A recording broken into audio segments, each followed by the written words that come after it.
from the studios of Farm Journal Broadcast. Coming up today on AgDay, a massive freeze across the country is causing major headaches along waterways and possible damage to an already fragile wheat crop. And it's the lack of snow in the West that meteorologists are watching.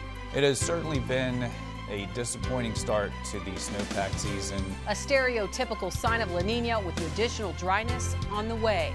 In agribusiness, could 2018 be the year King Corn makes a triumphant return? Well, you can continue to plant as much corn as you want. I'm not sure you're going to make any money doing it. And making the donuts in North Dakota while fulfilling a county's growing hunger for more options to eat out. We average anywhere between 80 to 100 donuts on an average day.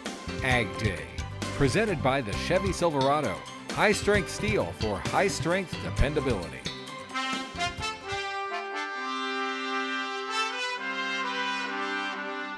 Good morning and Happy New Year. I'm Tyne Morgan, in for Clinton Griffiths. Well, much of the country waiting to thaw out as the start of the new year is bringing a January freeze, blasting much of the country. But it's the freezing weather causing hiccups along major waterways and threatening an already vulnerable winter wheat crop in the plains.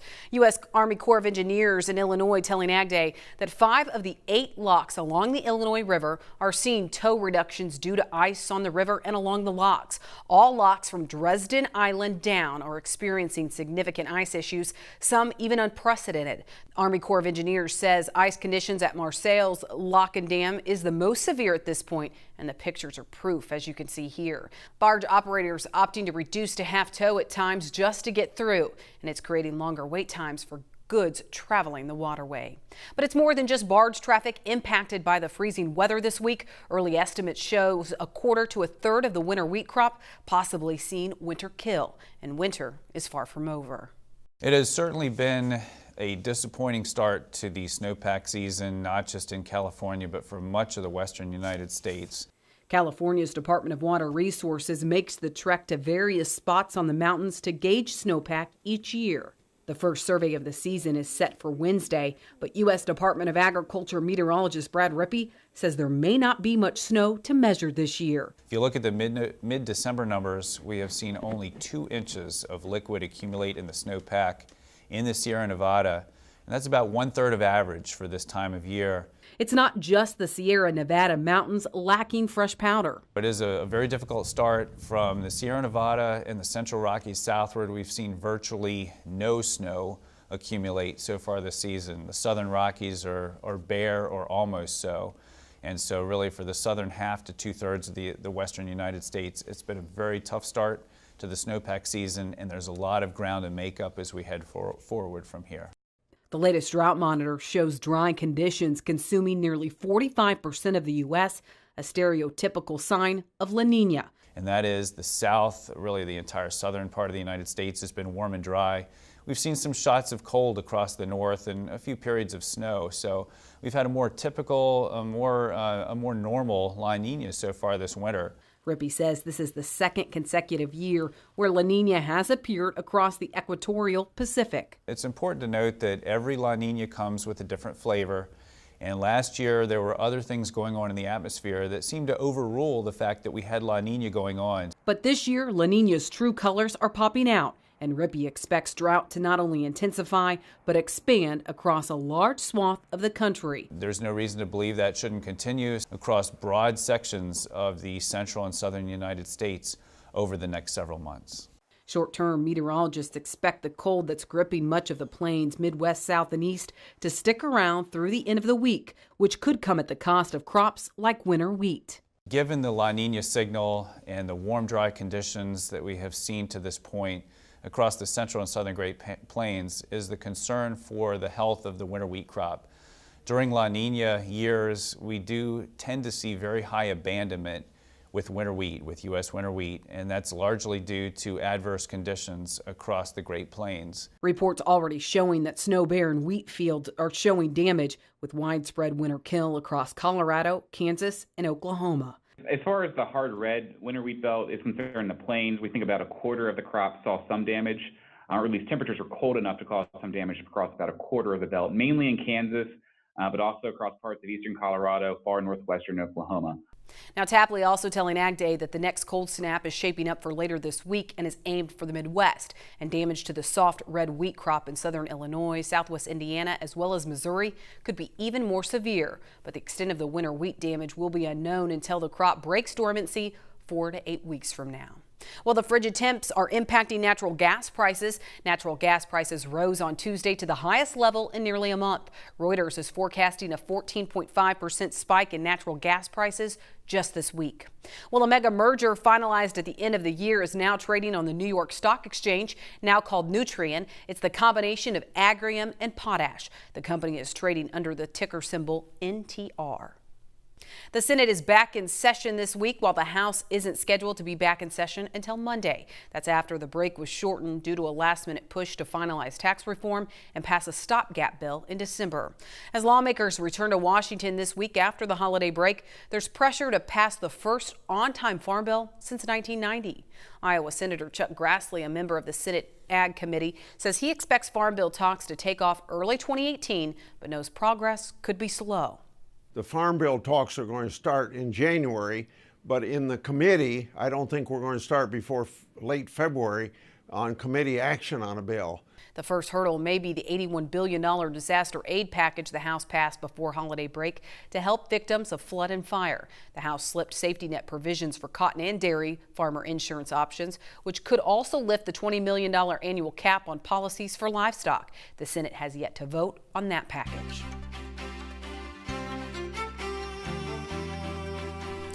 Well, we are seeing some bitterly cold conditions out there, as we mentioned at the beginning of the show. Mike Hoffman joins us now for an update.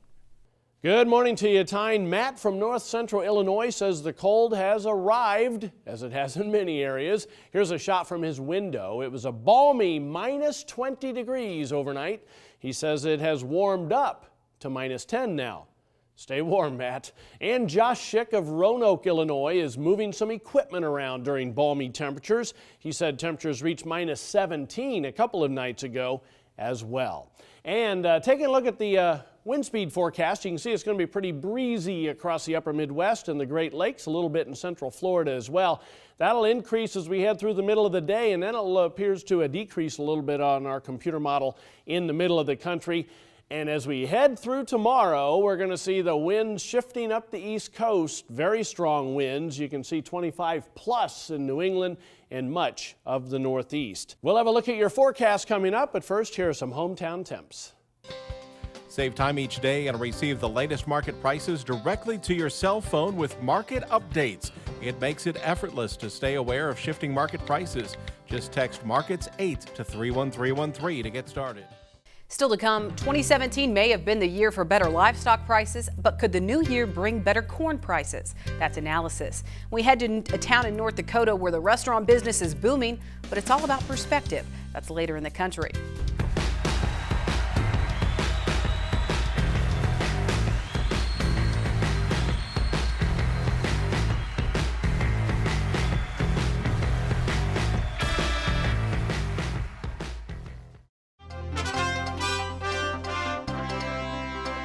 In agribusiness, after closing 2017 with its best performance since 2013, the stock market is continuing its momentum in the new year. That's as oil prices are now hovering near mid-2015 highs, and gold and copper prices also seeing strength. One item seeing pressure is the U.S. dollar index, slipping to its weakest level since September. 2017 was a tough year for corn prices, but could 2018 be the year that King Corn makes a triumphant return? Clinton Griffiths joins us from the Agribusiness Desk. Tommy Grisafi, Advanced Trading, our guest here at the Agribusiness Desk today. Tommy, a lot of folks like to watch that show Game of Thrones, where the king kind of gets taken out and replaced and the next king is trying to take it over. Well, it seems like in agriculture, we keep talking about King Corn being taken out by soybeans. Do you believe that the run of corn being the king of crops is over? Well, you can continue to plant as much corn as you want. I'm not sure you're going to make any money doing it, and I think this year people proved to themselves that they can have a record crop and barely break even. Some people didn't break even, some people did. Some people had maybe a great year. But it's amazing to me that the demand for soybeans and the price they maintain throughout the year is sometimes at a more attractive level than corn. Where the corn farmer would argue and say, Tommy, I plan on growing 200 bushel corn, But then I went out in the combine and it was 240. You never seem to have a yield discrepancy with soybeans like that. So I've harvested soybeans with my customers. They think they're 45 bushel beans, and maybe they're 43, maybe they're 50, but they don't vary too much. Yep, there's a field, there's beans. King corn, when you talk about king corn, it's that fun of going out there and picking record bushels and handling bushels. Soybeans are a business, and our number one customer in the world, China, they've been buying them. They'll buy them from us. There's other people in our soybean business too, like South America. I listened to the radio on the way here, and they talked about McDonald's permanently introducing a veggie burger in parts of Europe. And so as people's diets change, I'm a meat and potato guy, but some people want to eat all veggies and all this other stuff. Well, then they're gonna need protein, and that's gonna come from a vegetable or a nut or something. So soybeans aren't going anywhere. There's a lot of people in the world, and with this world economy popping up, they're going to want food. I don't know that some places in the world that they'll be able to take that soybean meal and corn, feed it to a cow and eat a steak. They may just have to stick with the vegetable, whether it be the vegetable oil or the vegetable protein. All right. Well, it is an interesting time we live in. Appreciate it, Tommy. We'll be back with more Ag Day. Just a minute. Interested in spending a day with a trader? Call Tommy Grisafi at 800-664-4383. Ag Day. Brought to you by Liberty Herbicide, the simply better solution for superior weed control and a stronger yield.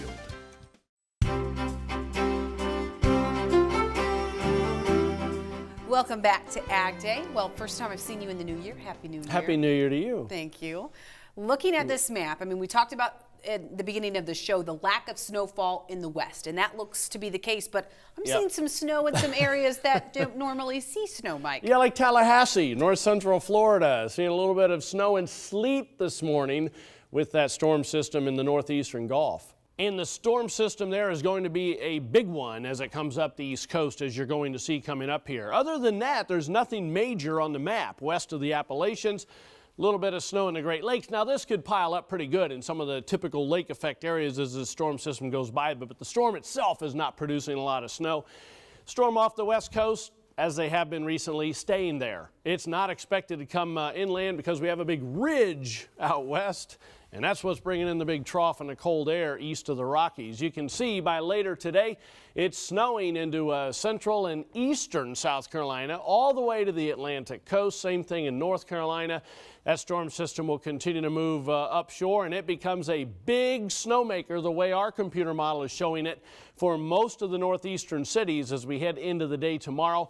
The storm system coming across the Great Lakes will kind of fold into that, but it will leave some lake effect snow back behind it. So as we head through the rest of the day tomorrow, you can see that's a major storm system by late in the afternoon, and that's putting down some near blizzard conditions probably in parts of New England out of this system with lots of snow.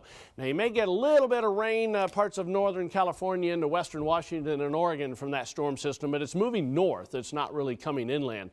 Here's the way things shape up. Precipitation estimate past 24 hours, not a lot, as you can see there. Adding in the next 36 hours, though, we're going to add that moisture on up into the northeastern portions of the country and light amounts across the Great Lakes. Now, light amounts of fluffy snow can add up to a lot of snow, though. So there's the snowfall estimates past 24 hours, adding in the next 36. You can see some in the favored lake effect areas, but the majority is going to be east coast, especially New England. Take a look at temperatures. Very cold for the middle of the country this morning. High temperatures this afternoon. Only in the, actually this is tomorrow morning, we're looking at minus teens once again. This is just another shot of very cold air, and you can see that continues tomorrow afternoon, all because of the jet stream. The trough stays. Then for a couple of days near the weekend, you can see things kind of go zonal for a while. Another shot of cold air coming in next week, though. That's a look across the country. Now let's take a look at some local forecasts. We'll head to Springer, New Mexico. First of all, partly sunny and chilly, high temperature of 49 degrees. Can't call it chilly in International Falls. Partly sunny, brisk and frigid, high of -3. And Tallahassee, Florida, a wintry mix this morning, otherwise a high of just 43. Still to come, it's a classic John Deere tractor that's still in high demand. Machinery Pete dishes out the details on a tractor model 40 years old. Plus, one man is making the donuts in North Dakota, and he has the whole county singing his praises. Machinery Pete is brought to you by John Deere. Where can you find the most comprehensive inventory of John Deere certified pre-owned tractors, combines, and sprayers? MachineFinder.com. Sometimes the best new addition to your fleet isn't new. Welcome back. Well, it's a John Deere model that's 40 years old, but is just as popular today as it was back then. Machinery Pete joins us today to talk about a fan favorite, the John Deere 4440. All right, folks, let's talk John Deere 4440 tractors. Now, Deere made this classic model from 1978 to 82. Hard to believe at this point, they're actually 35 to 40 years old. Now, here's a picture of the highest one I saw sold at auction in 2017. This was an 82 model quad range, 3,030 original hours on it. Sold for $37,000 on a December 8th consignment sale by Ed's Machinery in Northeast Missouri. Now again, that's the highest price this year. If we talk averages, the average auction price 2017 on a 4440, $17,325. And this is actually the third year in a row that average price has fallen. Now if we pull back a little farther, our data shows that from the year 2004 through 2015, so 11 years in a row, the average auction price on a John Deere 4440 was between $19,000 and $21,500. Now that's pretty amazing when you consider that in the first full year I began compiling this auction data, 1990, the average auction price on a 4440 was $22,071. Now I think the reason the last couple years the average price has fallen is because we're seeing more 4440s sold at auction. In fact, in 2015, we saw a 32.3% increase, and in 2016, a 37.2% increase. And again, a ton of them sold last year, 2017. Now, going forward, I think the average price might continue to slide, but for the very nicest ones, we'll continue to see premiums like that $37,000 one sold in Missouri. Stay tuned. We're off to a North Dakota county where restaurants are sparse, but we'll tell you why one restaurant has the entire town singing its praises. AgDay, brought to you by Corvus, the #1 pre-emergence corn herbicide.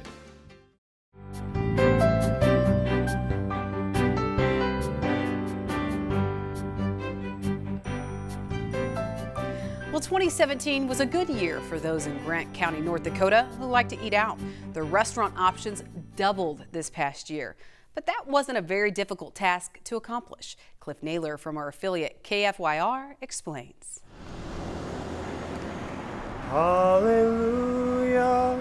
That chorus is echoed by the 250 residents of New Leipzig, North Dakota. I gotta shape her a little bit. Philip Springer rolls out of bed at 3 a.m.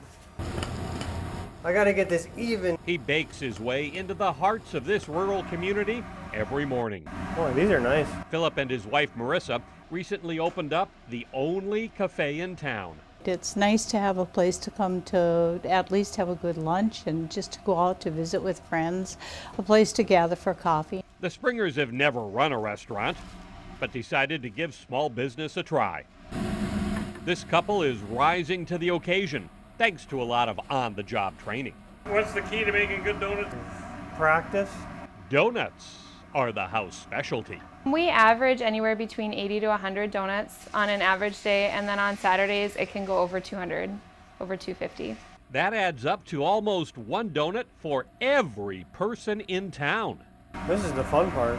The Let's Eat Cafe is truly an old-fashioned family business.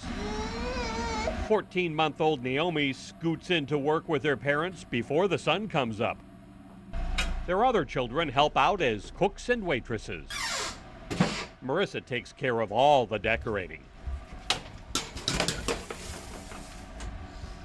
Oh, okay, 2 over there. Get you chocolate. They're delicious. They're very good. They taste very good. The Bavarian and the raspberry and the blueberry. Yeah. They're hot and fresh every single morning. Made from good ingredients. They're just made the good old-fashioned way. Give me a blueberry and a raspberry and a chocolate. They're fresh, sometimes still warm, so they're very good. Even though this cafe is literally the only place in town you can order a good hot meal or donut, this community isn't complaining about its eating out options. Hallelujah, hallelujah. I'm Cliff Naylor, reporting for AgDay. Thanks, Cliff. He says the only other place to eat in the county besides Let's Eat Cafe is Our Place Cafe, located in Elgin. Now that's rural. Well, that's all the time we have this morning. We're so glad you tuned in. For Mike Hoffman and all of us at AgDay, I'm Tyne Morgan. Have a great day and Happy New Year. AgDay, brought to you by Ram Commercial, America's longest lasting heavy-duty pickups.